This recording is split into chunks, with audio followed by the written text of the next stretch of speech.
Tidak disangka, inilah asal-usul Nabi Khidir alaihi salam. Dalam Islam, beliau diyakini sebagai salah satu Nabi Allah yang masih hidup hingga saat ini. Dalam kitab Sahih Bukhari dan Muslim dijelaskan tentang asal-usul penamaan Nabi Khidir. Konon, suatu ketika Nabi Khidir duduk di atas tanah kering berwarna putih. Tiba-tiba tanah yang ia duduki berguncang dari bawah lalu berubah menjadi hijau atau khadra. Dalam kitab-kitab Az-Zahru An-Nadir fi Nabai Al-Khadir, setidaknya dituangkan beberapa pendapat mengenai asal-usul Nabi Khidir sebagai berikut. 1. Ada pendapat yang mengatakan bahwa Nabi Khidir adalah putra dari Nabi Adam.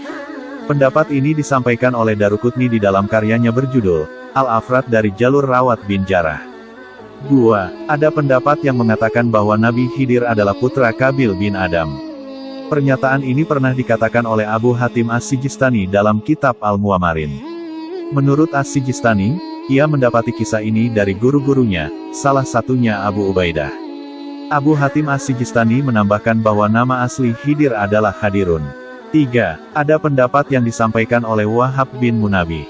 Menurutnya nama asli dan garis keturunan Khidir adalah Baya bin Mulkan bin Kali bin Syali bin Abir bin Arfashats bin Sam bin Nuh. Pendapat ini didukung oleh Ibnu Qutaibah dan An-Nawawi. 4.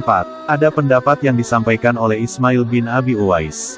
Ia mengatakan, Khidir adalah Muammar bin Malik bin Abdullah bin Nash bin Al-Asad.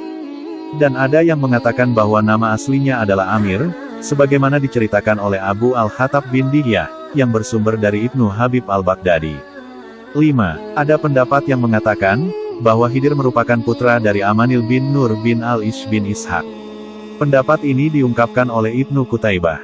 Sementara menurut Muqatil, ayahnya bernama Amil. Selain itu, Nabi Khidir dikenal sangat berilmu tinggi dan juga bijaksana. Banyak yang mengatakan, bahwa Nabi Khidir menguasai ilmu laduni di mana beliau bisa melakukan hal-hal apapun yang tak bisa dilakukan oleh manusia biasa. Salah satu yang paling terkenal adalah kemampuan beliau yang sanggup membaca kejadian masa depan. Bukan hanya berilmu tinggi, sosok Nabi Khidir juga sangat bijaksana. Setiap tutur katanya mengandung hikmah yang begitu dalam. Itu sebabnya, Allah sampai menyuruh Nabi Musa untuk berguru kepada Nabi Khidir sebagai bukti jika ilmu Allah itu tidak terbatas. Kalangan Sufi menyebut Nabi Khidir sebagai tokoh Rijalul Gaib.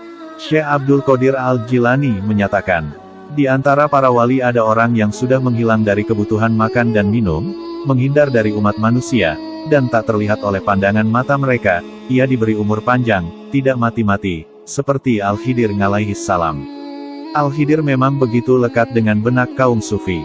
Bahkan Syekh Muhammad Al-Kasanzan, Khalifah Tarekat Qadiriyah dunia pada akhir abad 14 Hijriah, menyatakan bahwa Al-Khidir adalah Ramzun lit Tariq al-Mushil ilal Hayat al-Khadra, al-Abadiyah. Berarti dalam anggapan beliau, Al-Khidir adalah semacam perlambang bagi jalan tasawuf. Menurutnya, kata Khidir adalah lambang kehidupan. Khidir memiliki akar kata yang sama dengan Khudrah yang berarti hijau. Secara jasmani beliau hidup dalam masa yang panjang, dan secara ruhani beliau adalah lambang kehidupan batin. Semoga kisah ini bermanfaat. Wallahu a'lamu bishawab.